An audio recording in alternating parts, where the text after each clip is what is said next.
Boy.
Thank you.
கைலாசத்திலே வைத்திருந்த பொழுது எங்க ஆண்டவன் வச்சியடி சுடலை இந்த மாயாண்டி முண்டசுவாமி பேச்சி அம்மாவோ அன்னைக்கு மையானம் போயிட்டு வந்திருக்கிறார். பேச்சி அம்மா கூட மையானத்திலே போய் அள்ளி பிணம் தின்னும் ஆதாரி போட்டு எடுத்து பிணம் தின்னு ஏப்பம் போட்டு கைலாசத்துக்கு மறைமுகமாக வந்து அம்மா எப்படி போட்டாலோ அப்படியே தொழில்களை போய் படுத்துக்கிட்டார். உங்களுக்கு பிள்ளை போலே அறியாது தெரியாத ஆதி பாடகன் போலேயே அரமனை தொட்டிலே போய் படுத்தார். அரமனை தொட்டிலே ஆண்டவன் போய் அமர்ந்து கொண்டு குரல் கொடுத்தார். பார்வதியும் பகவானும் வந்து பார்த்தார்கள். ஐயா ஏ லொச்சியடி சொல்லல, ஏ மாயாண்டி, ஏ பேரண்டி பேச்சு மகை சொல்லல, நீ மாயானம் போனதுனால மாணிக்க கைலைக்கு ஆகாதப்பா பூலோகம் போனோம்னு சொன்னார். பூலோகம் போனோம்னா எனக்கு புகழ்வரிய கொடையெல்லாம் வேணும்னு கேட்டார். உடனே தேவர்கள் மூவர்கள் யாவர்களும் கைலையிலே கூடி சுடலைக்கு தனியா காணி நிலம் பிரிக்காங்க. அதுல காடு கட்டி மாலு கட்டி 8 நாளை ஏவ நோம்பு போட்டு சும்மா சாதாரண குடம் கொடுக்க முடியுமானே, விரதம் முடிக்கணும். சும்மா பாட்டு கண்டபடி சுத்திட்டு கண்டதெல்லாம் வாங்கி சாப்பிட்டுட்டு சாமிய கூடயே தான் இருக்காருன்னா அவன் கூட எப்படி இருப்பாரு, அப்படியே பறந்து போயிடுவார். அப்ப சாமியை வணங்கணும்னா எப்படி இருக்கணும், தனித்து இருக்கணும், முளைத்து இருக்கணும். பட்டினியும் பசியுமா இருந்தா தான் பகவான நாமும் பார்க்க முடியும். அதுவும் பச்சரிசி சாதம் சாப்பிடணும். உப்பு உரப்போட சாப்பிடக்கூடாது. உப்பு இல்லாம உரப்பு இல்லாம நாவயிரும் அறவயிரும் குறவயிறுமா தான் உட்கார்ந்து இருக்கணும். இறைவன் பக்தியோட சாமியை நினைச்சுக்கிட்டே இருக்கும்.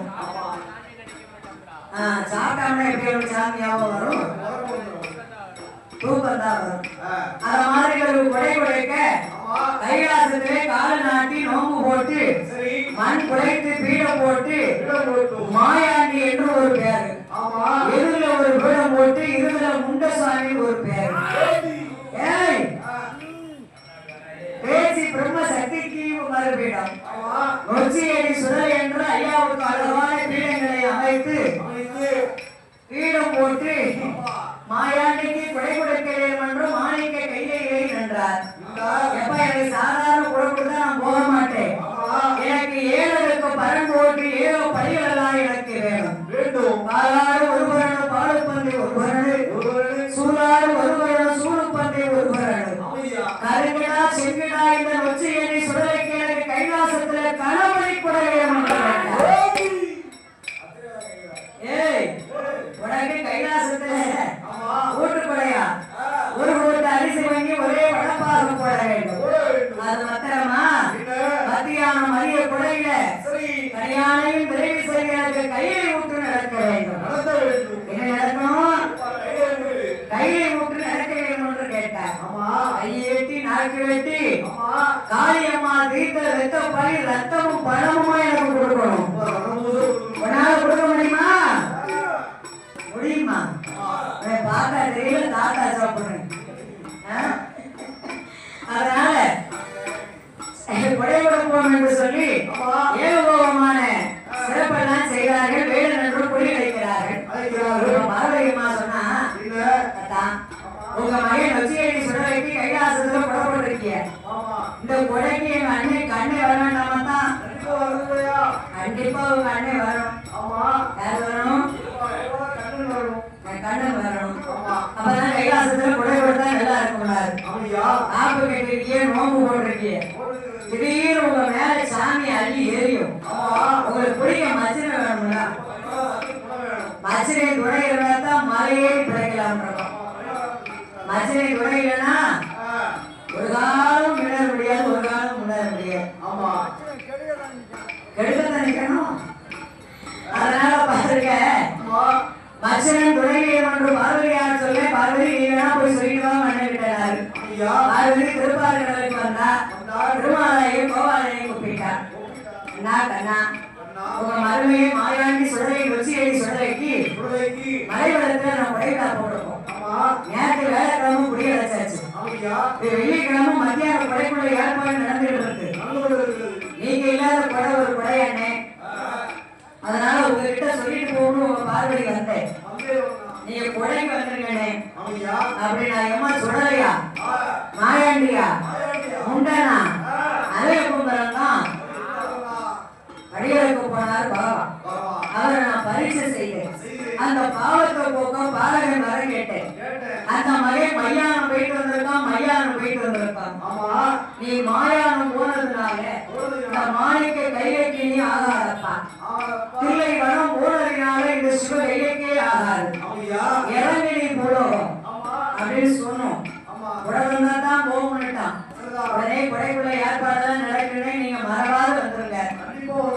எப்பா சுடலை கொடுங்க, மாயாண்டி கொடுங்க, பொங்கல் வைப்பிய, கிடாய் வெட்டிய, சேவல் பலி கொடுப்பிய, மாமிச படப்பெல்லாம் போடுவீங்க. மாயாண்டினா மாமிச படப்பு தானே. அதனால உங்க கொடைக்கு நான் வரல, என்னால் வர முடியாது. ஏனே சாமி பூஜைக்கு தான் மற்றதெல்லாம் நடக்கும்.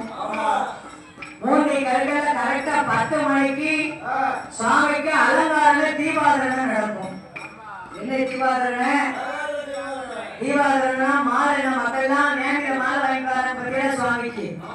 இந்த மாலை 10 மணி வரை வந்து விட்டுருக்கும். 10 மணி வரை 7 மணிக்கு தொடங்கின மாலை 10 மணி வரை நொச்சியடி சுடலைக்கு மாலை நேமில வந்துட்டே இருக்கு. இந்த மாலையெல்லாம் சாத்தி சுவாமியை அலங்காரம் செய்து, அலங்காரம் தீபாவளினா 10 10:30 தவறாது. இந்த நேரத்துல வந்து கலந்து வேண்டாம்னா சரி பார்வதி போக மாட்டாரு. இவன் கால தேய்ச்சிட்டு நிக்கா. இல்லடி கால தேய்ச்சிட்டு நிக்க. அம்மா ஏன் தங்கச்சி என்னடா என்ன வரும்போது சும்மா வந்துடாங்க. காலமெல்லாம் என்ன மனசு குறை பேசுவாரு.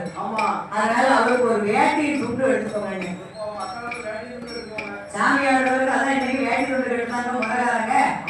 இன்னைக்கு கைலாசத்துல நடந்ததுன்னா இன்னைக்கு புலவத்தில் நடத்திக்கிட்டு இருக்கும். அங்க நடக்கலாம், அங்க கிடையாது. சரி போ பார்வதி எடுத்துட்டு வரணும்னா பார்வதியை வழி அனுப்பி வைத்து விட்டு என் பெருமாளாய கோபால கிருஷ்ணன் அத்தானுக்கு மலர் மாலை வாங்கி புது கோடீஸ்வரர் வேஷ்டி துண்டெடுத்து மாயாண்டி நொச்சியடி சுடலை கொடைய பார்க்க கண்ணபெருமான் மாளிகை கைலைக்கு வருகின்றார். ஆரவரு கால கிடக்க மெய்யடியே கிடந்து அழைத்து போயிட்டார். நம்மளும் 8 நாளா நம்ம அப்பா பையன் பக்தியா இருந்து பட்டினி பசியமா இருந்து நம்மளுக்கு கொடை கொடுத்தாரு. நம்ம மாமா மிதியடியோட வராங்க. அப்படின்னு மாயாண்டி ஆகாரம் கோபம் கொண்டு எங்க மாமாவை கண்டபோது என்ன செய்கிறார் தெரியுமா? மண்ணால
வெட்டி காலை தீர்த்தம் பலி கொடுக்கணும்.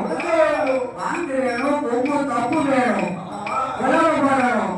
இதெல்லாம் எனக்கு கொடுப்பீங்களா அப்படின்னு கேட்டார் உச்சியடி சுடலை. அப்ப சொன்னாரு, கண்ணே கைலாசத்துல யாரு யாரு பாட? யார் பாட? நீ பாட முடியுமா? நான் பாட முடியுமா? நம்ம இங்க உட்கார்ந்து இருக்கிறோமா? அங்க போய் என்னைக்கு பாட? நிறைய அண்ணாவையும் அடிகாரங்களும் போயிருக்காங்க கைலாசத்துல போட வைக்க. ஆனா சாமான் அப்படின்னு வச்சுட்டு போயிட்டாங்க, மறந்துட்டு போயிட்டாங்க. அதனால அடிக்க முடியாது. வெளிப்பாடு வேணுமன்று என் பெருமாளாகிய கோபால கண்ணே அவர்தான் அண்ணாவியா எடுக்கின்றார். ஒரு சொருவம் அண்ணாவி வேஷம் போட்டு அவருடைய வில்லை வில்லாக வளைத்து ஒவ்வொரு நமக்கர்கள் பார்த்தீங்களா அதை உற்ற மணியாக போட்டு உடம்போட கணவரை வலம் பாட வேல்முருகன், உருகு போட நாரதன், தாள போட தும்பிரதன், கட்டை போட நந்தி பகவான். யாரு? நந்தி பகவான். கைலாசத்தை கடவுள் சுடலைக்கு முன்னால வளைத்திருக்கிறார் என் பெருமாள் கோபாலன். இந்த காலாத்திவர மாயாண்டி நொச்சியடி சுடல ஐயாவுக்கு முன்னாலே ஆடி வருகிற போது அவரே சாமி ஆடுறார், செல்லத்தை மாட்டாரு. இடத்துல செவ்வரடி மாலையை போட்டு மாமா கண்ணனுக்கு முன்னால மாமு நான் கைலாசத்துல கொட வாங்கி பூர்வம் மணிமா என் மேல 4 வார்த்தை நச்சு புச்சுன்னு இருக்கணும். ஏன் எடிக்க புள்ள விளைக்காடுறாங்களா? ஏன் எடிச்சா புள்ள விளைக்குமானே? விளைக்காது, ஒரு நாள் விளைக்காது. அதனால என் மேல நச்சு புச்சுன்னு 4 வார்த்தை சொல்லுங்க, சொல்லி பாருங்கன்றாரு. கோபாலகிருஷ்ணன் மாயாண்டி சுடலைக்கு மலைவளத்திலே எப்படி